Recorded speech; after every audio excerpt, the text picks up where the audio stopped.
Good evening. You're watching the news at 7. I'm Cher Calvin. And I'm Sandra Mitchell. And tonight for Micah, thanks so much for joining us. 7 deadly fires erupting across the region since Tuesday, burning more than 40,000 combined acres and claiming 24 lives and counting. All right, at this hour, here is where the firefight stands. The Eaton fire now 33% contained. Much larger Palisades fire now 14% contained. Repopulation efforts are underway now in the Eaton fire zone, and some mandatory evacuation orders are downgraded to warnings. All right, meanwhile, the firefight continues in the Palisades fires. Federal investigators focus in on the area where they believe the deadly blaze might have begun. Public safety power outages are beginning in some parts of Calabasas, Malibu, and Malibu Canyon, with many other areas being warned they could lose power tonight, too. All right, let's head over to Gil Labus right now. He's actually in Jurupa Valley, where another brush fire has broken out. Gil? Well, Sharon and Sandra, you're looking at what remains of this brush fire. This is burning along the Santa Ana riverbed. This is near Van Buren Boulevard and Jurupa Avenue. It's been burning, I think, for about an hour and a half now. But about 3 acres have burned here. I'm going to zoom out and show you the extent of the burn scar right now. I can tell you that when we got on scene, there was quite a bit of active flame here burning on the brush there alongside the riverbank. But a couple of camp crews from CAL FIRE got in here, and we got to see firsthand the work these fire crews do. Battling the fire, they go right up to the fire and attack it with their hand tools, digging up the dirt and the brush, clearing a space around the fire. Then what they did was they brought in the bulldozer here and cut even a bigger path. And now the fire crews are using their hand tools and hose lines that they brought in to put out this fire. In the meantime, let me come out real quick and show you the homes that were affected by this fire across the river to the south side of the riverbed. You can see a couple of communities here off of Jurupa Avenue with structure protection groups in the streets there. This is Rutland and Bradford, and it looks like at this point they are getting a handle on the fire, and that's good news for all those residents right now. But a team of firefighters that were brought in on the ground are the ones that really cleaned up this fire at this point. They say about another couple hours and they should have it all mopped up. That's the latest overhead up in Sky 5. I'll send it back to you in the studio. It's such a relief we can report some good news tonight. Gil, thank you. Thank you, Gil. Yeah, especially with those winds that we are kind of bracing for. Let's go over to meteorologist Vera Jimenez and let's talk about what's happening with those Santa Ana winds this week. Thank you so much, Cher. Yeah, well, the reason why they were able to get a handle on it and why they think they'll be able to get it mopped up within a couple of hours is because the winds in Jurupa have been relatively light. Before, during the 6 o'clock hour, we were still looking at winds are somewhere between 10 and 15 miles per hour with some occasional gusts stronger in the 20s. But luckily, as we hit the 7 o'clock hour, it looks like the winds continue to diminish, which is not bad. In fact, as we take a look towards Fontana, this is primarily where the winds are sitting right now, and they're still somewhere between, I would say, 10 to maybe 15 miles per hour at best. So again, that is good because that's going to give them an opportunity to continue fighting the fire. As we look at Tuesday at 2 p.m., the winds are going to return. We have the red flag warning, we have the high wind warning, and the wind advisory. So we have all three in play, and we are going to keep a very close eye on that. This afternoon, these are some of the strongest winds, and as you can see, some were strong like they were last week, but nothing in the 80s or the 70s. Thankfully, definitely not in the 90s or the triple digits. Those are very rare last week, but we did have them. So again, things not horrible. As I mentioned, we do have the red flag warning, and if you are anywhere in this red shaded area, that means you are going to be impacted by those conditions. Now, this is where we have the Pacific Palisades fire, this is the Eaton fire, and if you are anywhere within these boundaries where you see the purple boundaries, that means you are under that particularly dangerous situation. That is going to be limited. That is going to work or be present between 4 o'clock in the morning on Tuesday and Wednesday afternoon. So there is going to be a long stretch, but as you can see, these zones are rather limited, which is good news. We'll talk about the rest of the forecast coming up shortly. I'll send it back to you guys for now. The warning shot remains. Do not go ahead and engage in looting, engage in internet scams, engage in price gouging. Do not violate evacuation orders. and do not commit any of these crimes in which people are trying to profit from the tragedy of the people who have suffered from these various fires. LA County DA Nathan Hochman has announced charges against 10 people arrested during the firefight. The DA forewarning everyone that they will be arresting, prosecuting, and punishing anyone caught to the fullest extent. Well, we know in many areas the damage has already been done. Some Palisades fire victims returning home to survey the damage have discovered that their homes, too, were broken into. KTLA's Sarah Welch joins us live from Pacific Palisades with more. Sarah? Hi, Sharon, Sandy. Yeah, it's just awful. Tonight, that mandatory curfew is now in place again, and we have seen plenty of law enforcement patrolling the streets. But yes, it hasn't stopped looters from trying to sneak in here and commit crimes.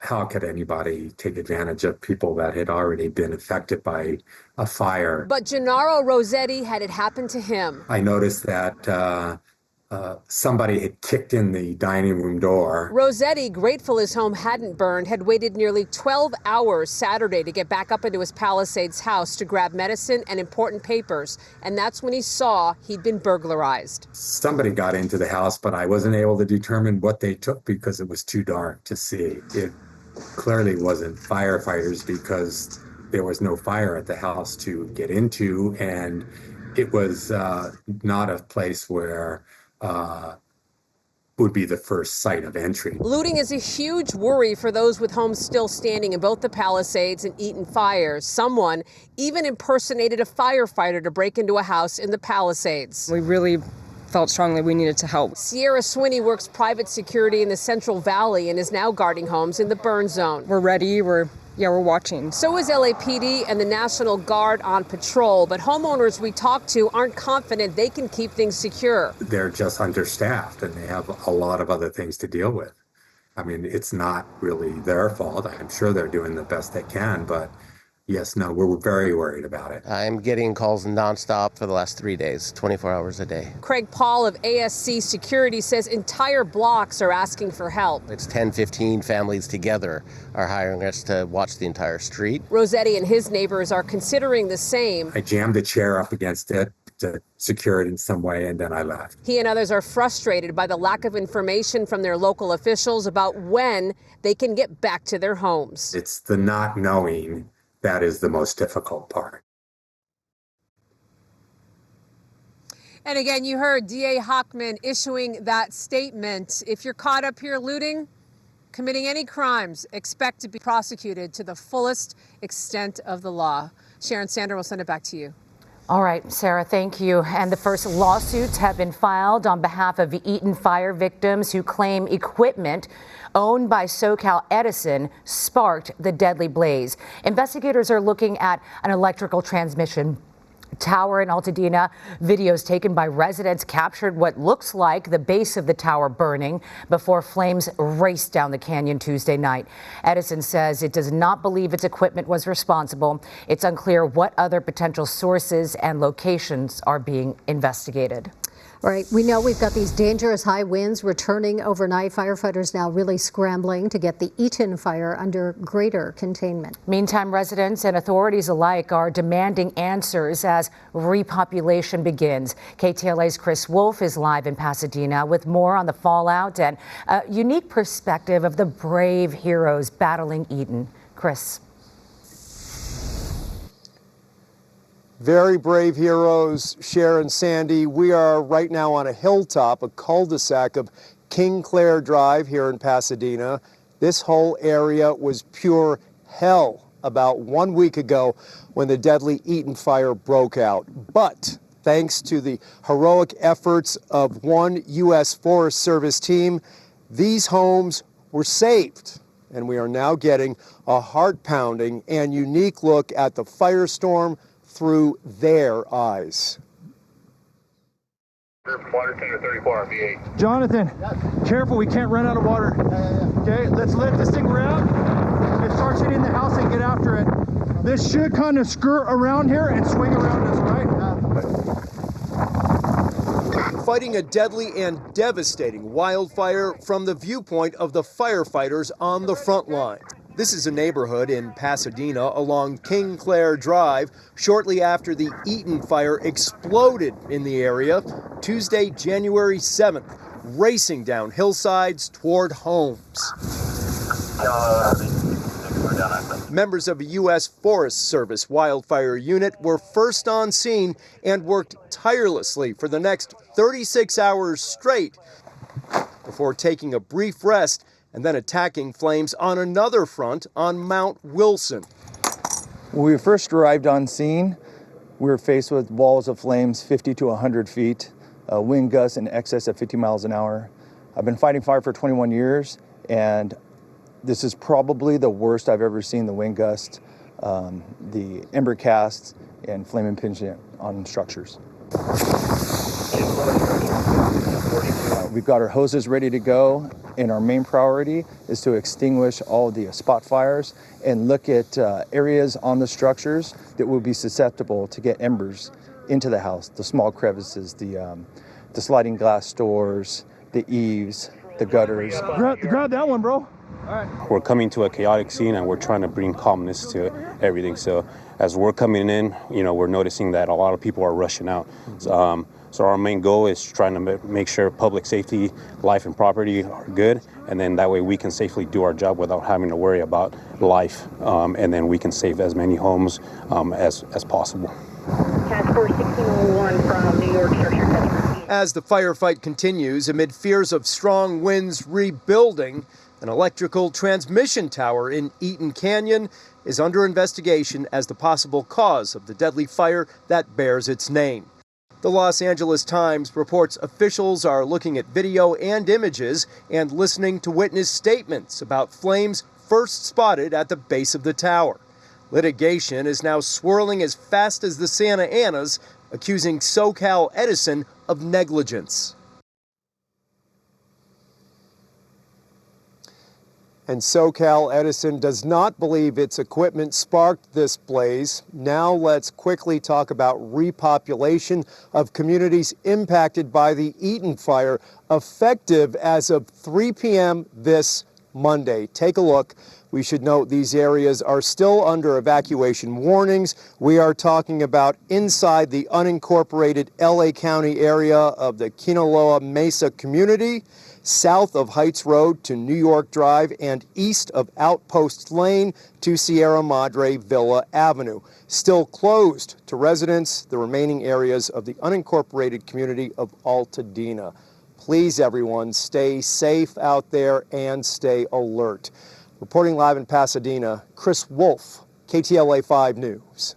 Chris, thank you. And today we are hearing more stories about the tragic loss of life in our wildfire crisis. And sadly, officials now telling us the death toll is expected to climb in the coming days. Right now, only 2 victims' identities have been confirmed by the county medical examiner.